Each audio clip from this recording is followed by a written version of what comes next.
Hello, welcome back to my channel. Thank you so much for joining me. Today, let me share with you an updated bags I have sold and why. I am making this video because I have sold 7 bags in the last 6 months at the start of 2024. And in that period of time, I have only bought one. What do I want? A medal. Well, for me, that's actually pretty good. The only bag that I have bought since selling all of those 7 bags is this one. And this is the Gucci Boston Blooms bag. I bought this pre-loved and I paid $600 for this. Since November 23, so we're now into the end of July, so I think maybe in 8 months this is the only bag that I have bought. And I know to most sane people that is not a huge achievement, but to someone that was buying bags the way that I was buying bags, I've just told you barefaced lie. I obviously just bought that Olympia bag which I've just unboxed. That is brand new, so I have bought that bag and this bag in the 8-month period, but I have sold 7 bags costing far in excess of what these 2 did. And I'm going to share with you what those 7 bags were and why I sold them. And the bottom line of why I sold those bags, underlining the individual reasons for each bag, is that I simply had too many. And I got to the point where I just felt overwhelmed. I felt like I had too many bags. I would count them and I would get the sweats. And I would think, oh my goodness me, what have you done? And I couldn't use them all. And there was a few of them that I just didn't even look to use. And I think for me, because I am not a true collector, I have been asked to talk about in a video what I believe is a true collector and how I view my bags, and I will make a video on that. Meredith, my great friend here on YouTube, for example, is a true collector of bags. So to Meredith, it will not matter if there are a number of her bags that she doesn't use or she uses very, very infrequently, because they're part of the collection, and there will be bags she will not sell regardless of whether or not they're being used. I have a limited number of bags like that. I think the only one I can think of off the top of my head is this Petite Mal, the light grey and the pale pink. That to me, I am happy to keep and have in my collection, even though I don't use that bag. Another bag, the Art Capucines down there, I don't use that bag that often, but again, that is a piece of art and a collector's piece. So I have certain pieces that I'm happy to be that way with. Others, they have to work and they have to be used and I have to love them. And that will depend on the individual bag for me. So these 7 went from the start of 2024, I think, and to date haven't really been replaced because there's been nothing that's grabbed me. There's been nothing that I have felt I really want to buy. I am keeping money for going to New York so long as the Aer Lingus strike, please, is all sorted out. And I know that there will be bags there that aren't available here, and I may bring one of those home, even though it'll cost me a fortune with the exchange rate and the taxes, but there we go. So that is why nothing has really come in. And I've also talked about, I've made a video about whether or not I'm bored with luxury and how there just hasn't been a number of releases really grabbing me recently. So that is all already talked about if you're interested in why there's been not more additions. But these are the 7 that have gone and why. Number 1, and I will touch on this only briefly because I have a full video on this, and it is the Chanel Graffiti mini reissue from the Egyptian collection, from Karl's last collection. And the bag that when I said I was thinking about selling, so many of you came into the comment box and said, no! What are you doing, you crazy woman? You cannot sell that bag. We love that bag. You love that bag. That bag's a classic. It's Karl's last collection. Keep that bag. That bag's gone. And I've talked about this in a video which I will link above. That bag now lives with my good friend Meredith, who is a collector and had been looking for that bag.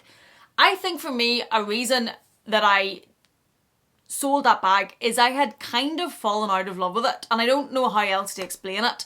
When I was using that bag, I didn't get the same feeling from it that I used to get. I didn't get the same love and enjoyment, and I had kind of just fallen out with it a little bit. And another reason for that bag being sold was my love for that bag was kind of replaced with this bag. This is the Chanel sequenced mini reissue from the Los Angeles collection, and it has all of these sequins of it. I absolutely love this bag. And one of the problems that the graffiti mini reissue had was this kind of took its place. And when I would be going to wear the mini reissue and the graffiti, I went to this one.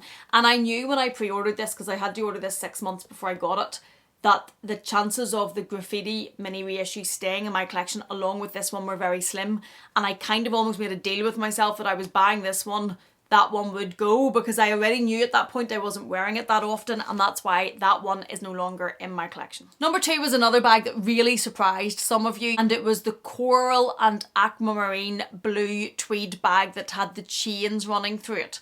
This bag was stunning. I loved this bag.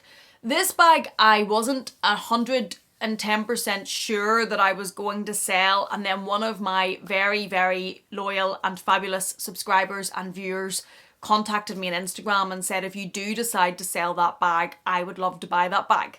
And that helped, knowing it was going to that person made that an easier decision. And the reason that I sold that one was I didn't reach for it as much. I went through phases and cycles with it and a number of other bags, and I know that that happens, but these are very, very expensive. And for me, in my mind, there was a limit to how many I could have that were all doing the same thing and I was going through the cycles with. One of them is the raffia rectangle mini up here. Another one is the mermaid bag here. There is another bag. Oh yes, the Chanel sequence. Let me grab this one as well. And all of those bags, that was 4 Chanel mini reissues that I kind of rotated for the same purpose. They were all summer bags. I took them on holiday or wore them in the very limited Irish summertime. Don't get me started.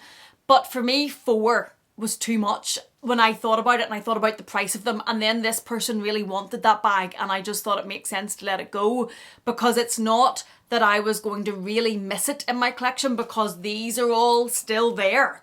And I just thought 3 kind of filling that is probably still too much, but 4 definitely, and I let that one go, and I'm content with it. I've had no regrets on that. I know she's very loved where she is, and I loved that bag while I had it. I didn't use it very often because there's so many of them. This one I adore, so it's hard for a bag to take this one's place, and yeah, I'm happy with that decision. Number 3 is the Louis Vuitton multi-pochette accessoire. I just didn't love this bag. I bought that bag at the hype because I'm going to be quite honest with myself even here. I wanted to have it. It was hyped in social media. It was hyped all over the internet, and I wanted to have it. And I tell you how bad this is. At the start, when that bag was first released, I thought that's ridiculous. I didn't like it. I thought I really don't like the look of that bag. And then social media did its thing. Influence did its thing. And then I wanted one. And I bought one. And I will say though that when I had it, it's a great mum bag because it's very light, it's very practical. I was able to wear it across me without having too much bulk or anything added, and it worked in those circumstances. But once my children got a little bit older, my youngest is now 4, we don't need to carry as much stuff because we don't need nappies and all of that. Gives me a little bit more room to wear the bags I actually love and want to wear. When we got to that point, I decided I didn't need to keep the multi-pochette accessoire because I was only keeping it for those occasions, and I let that go in my recent vlog sale, and I have no regrets about it. This bag is kind of a replacement for that. I know they're not the same, but this is light. I wear it crossbody. I wear this with the boys. I wear it very casually, but it has a bit more interest in it. It has a bit more colour. And again, with the multi-pochette, I just didn't love it, and I think it was the right decision to let it go. Number 4, boy, I tried with this bag, was the yellow saddle bag from Dior. I bought this bag because I was drawn to the colour. One of you guys had contacted me and said, have you seen the bright yellow Dior saddle bag? I was like, no, but let me get on the website. Wow, it's bright yellow. You were right, it's bright yellow. And that's literally how it went. And I contacted Josh at Dior and said, I want to have that because it's bright yellow. I didn't even think about it. I just got attracted to the colour, which happens with me. I have to be careful with that. I didn't even think about how it would fit into my wardrobe. Would I wear it? Could I wear it? How I would style it? And because I loved the colour of that bag, I really tried with it. I tried to make it work because I do love the saddle bag. My other pink mini one is way down there. I absolutely love that bag. I also love the burgundy one. I thought I'm going to love this because the saddle bag's cool and quirky. I just couldn't make the yellow work, and in the end it then got to the point where I was like, I have to get rid of this bag because it's annoying me now because I love the colour but I can't make it work, and I've almost got to the point that I don't love the colour anymore because I can't make it work, and it had to go. And again, went to a fabulous person that watches me a lot, and I know it's very loved and happy, and they wanted that specific colour, so it all worked out. But I had tried so much for that bag in the end, I had to get out of here because it was starting to drive me crazy. Number 5 was the Chanel chain bag. And I went up and down and round about the roads on this one. This was a bag I had bought myself for my birthday a couple of years ago, 3 years ago, and I never wore it. I never ever wore it. It was a beautiful coral type colour. What I loved about this bag was it had a big tacky like 1980s chain on it. I thought it was fabulous.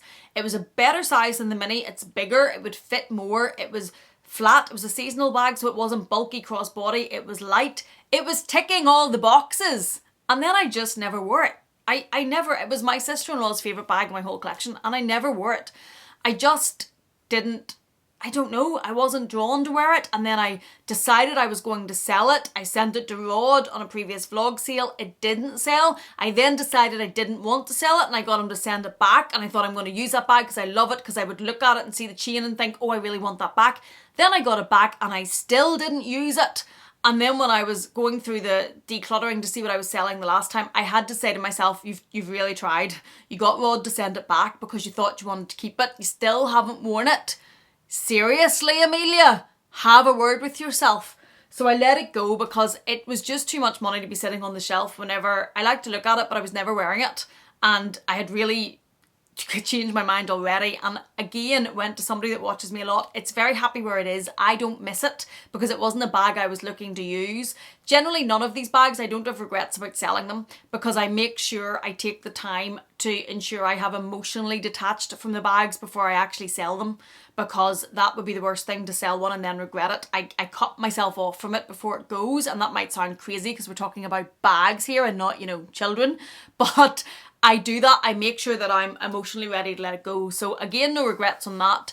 It's a fabulous bag and I sold it well below retail, but I just didn't reach for it. Number 6, and another bag that a lot of you were a bit surprised about, and it was the 19S Chanel Classic Flap in the iridescent pink.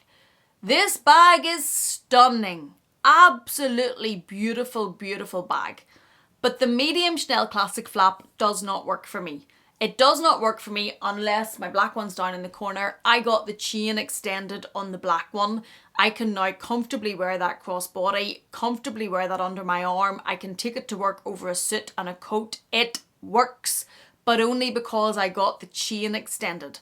I didn't want to get the chain extended on the 19S pink because it's an iridescent pink, and I was very concerned they wouldn't be able to match the leather perfectly in the chain to make it seamless. In the black one you can't even see it. I couldn't tell you where the addition was on the strap, but I was worried on the 19S because that leather is so iridescent and such a specific colour that they wouldn't be able to do it and you would see it, and I didn't want to mess with that bag because I didn't want to have a bit you could notice. And then also, I think I bought that bag also caught up in the hype of that colour because I prefer stronger, darker pinks. And that was quite light and pale. And I think that was another reason why I never reached for that bag. I used it once. I used it once to take my mum for lunch the whole time I had it. And I used it because I thought I need to use that bag. There were other bags I could have taken to fill the same outfit. I can remember what I was wearing. But it never worked. The Chanel Medium Classic Flap is not the bag for me. It either works for you or it doesn't. It's a bag that I find awkward to use. It slips off my shoulder. It does come in fabulous colours, which distracts me at times. But it's either a bag you love or it doesn't work, and it doesn't work for me. That one works now that it's been altered. But the 19S I used once the whole time it was here. Far too much money to be sitting on a shelf. I didn't want to get the chain extended. The colour probably wasn't right. And in the end, I sold that to somebody who was looking for that very specific bag. And they're happy with it. I don't miss it, and it was the right decision for me. And the last bag that I sold was the Coach Shearling tabby bag in the small size. I bought this in the burgundy. I did wear this a few times the first winter that I bought it. I loved that it was Shearling. I loved that it was burgundy. I used it when I didn't want an overtly designer bag. I did really enjoy it, but then the second winter I never reached for it, and I think the reason I didn't reach for it is I really like my burgundy Dior saddlebag, this one, and I am not somebody that wears a huge amount of burgundy bags. Those brighter colours are my colours. So when I was going for a burgundy bag, I was reaching for this one, even though the Coach Tabby was easier to wear crossbody, and I did like the shearling nature of it. but I would still use this a lot. And that one I ended up, after I think the novelty of getting a shearling bag, when I did use it a few times, I went back to this. And I have also, what else did I have? A Chanel Gabrielle bag in the burgundy, which I've sold previously. Again, I think I only really have a need for one burgundy bag, and this is it. I really like the style of this. I think it's cool. Although we're watching what Dior do at the minute, and I have videos on that. But I just think that the other burgundy bags I've had, neither of them really got worn because of this one. Because I really like the shape of the saddlebag. I know it's not for everybody, but I like it because it's quirky. And I think the shearling Coach bag fell to the same as the Gabrielle bag, and I just didn't need that extra shearling or extra burgundy bag. Again, sold it. It's happy with who it's with, and they enjoy using it, and it's going to get a lot more use than it did with me, and I have no regrets about selling it. I haven't reached for it. I haven't thought about it. I haven't missed it. And again, I think that's because I take the time, and I was asked this in my recent Q&A, but I do take the time to emotionally detach from the bags, and I always try to take them out to see if I'm going to use them. And quite often with the ones I've decided to sell, I go to take them out and actually put them back, and I realise, right, this is the right decision. And of all of these 7, I have no regrets on any of them. I'm happy where they all are. I haven't been going in here to pick a bag and went, oh, I really wish that bag was here, and I hadn't sold it. That hasn't happened. It's probably because, let's be honest, it's not as if I've left myself with 2 bags. I still have plenty to choose from, and I still have plenty of other bags to take their places.